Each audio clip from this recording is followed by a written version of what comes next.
I do not decide to write the book, Bloodline of the Holy Grail. The book happened by accident, not by design. It happened by virtue of the fact that for about the last 10 years I have been the appointed historian and sovereign genealogist to 33 royal families. It happened because during those early periods I was documenting evidence for the history of those royal families and the noble offshoots, and the chivalric archives of those noble and sovereign families.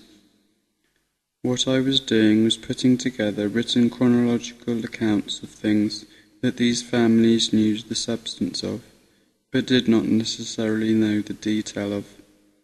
It is the reason why in Britain and Europe I necessarily spend far less time on this biblical aspect, because there's a lot of what we'll talk about tonight that in Europe is taken as read. It was never any secret when my book came out, for the majority of these people, that Jesus was married.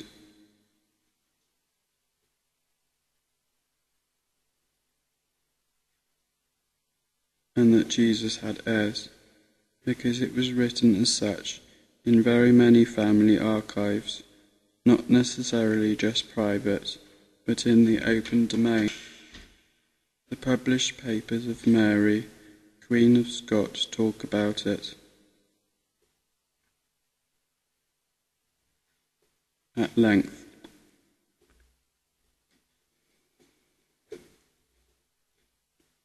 The papers of James II of England, who was deposed until 1688, talk of it at length.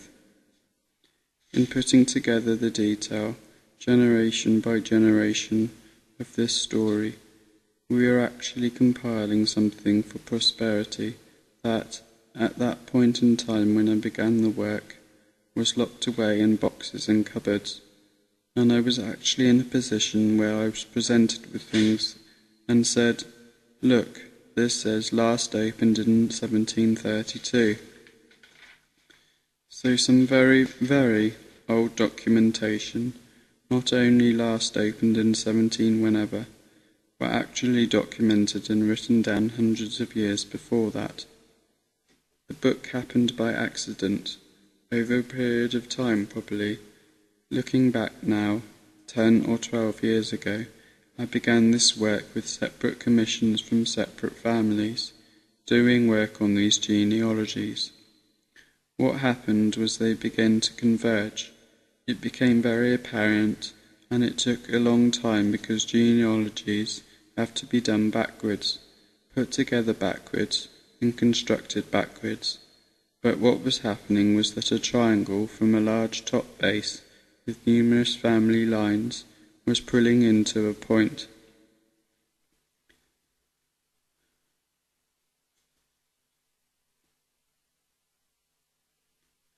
I suddenly realized what this point was, and I said, "Wow, do you realize what I've found here?"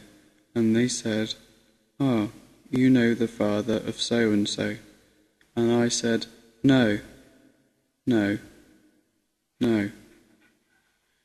I'm actually finding that this comes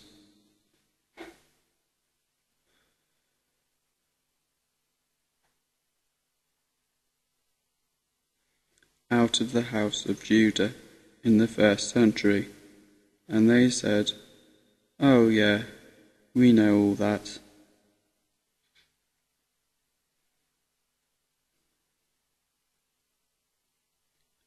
What we wanted you to do was for you. And I said, well, there are millions of people out there who do not know.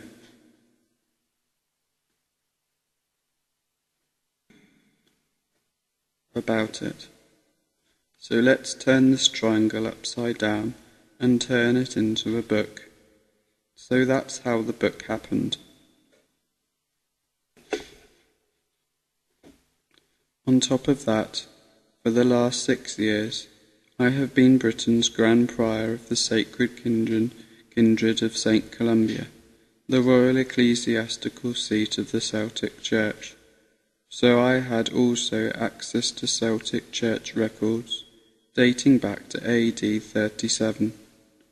Because of my attachments to the families, to the knightly orders, I also had access to Templar documents, to the very documents that the Knights Templar brought out in Europe in 1128, and confronted the church establishment with, and frightened the life out of them with, because these were documents that talked about bloodline and genealogy, and we'll get on to that.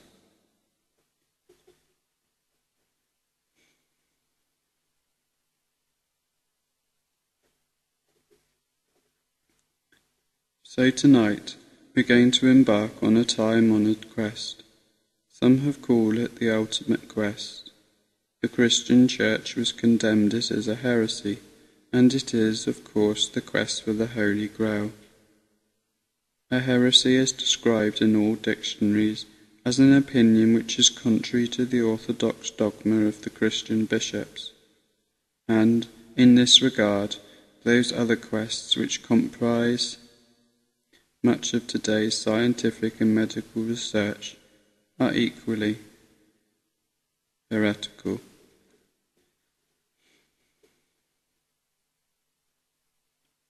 The word heresy is, in essence, nothing more than a derogatory label, a tag used by a fearful church establishment that has long sought to maintain control of society through fear of the unknown. A heresy can therefore define those aspects of philosophy, research, which quest into the realms of the unknown, and which from time to time provide answers and solutions that are quite contrary to church doctrine.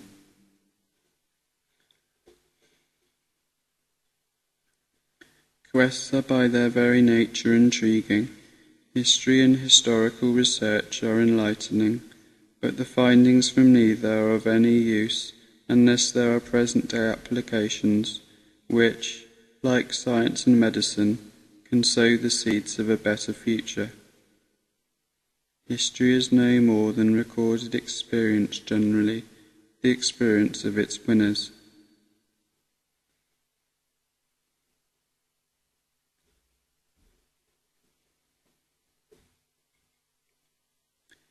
It makes common sense to learn from the experience of yesterday.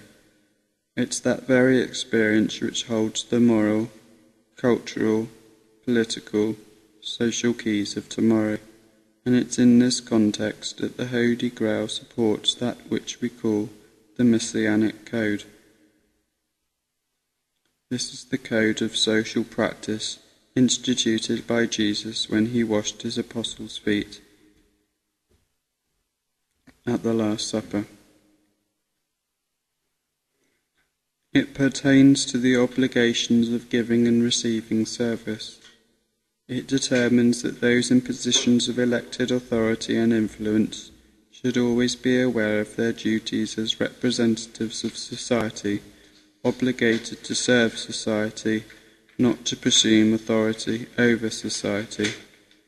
It is the essential key to democratic government. This is defined as government by the people, for the people,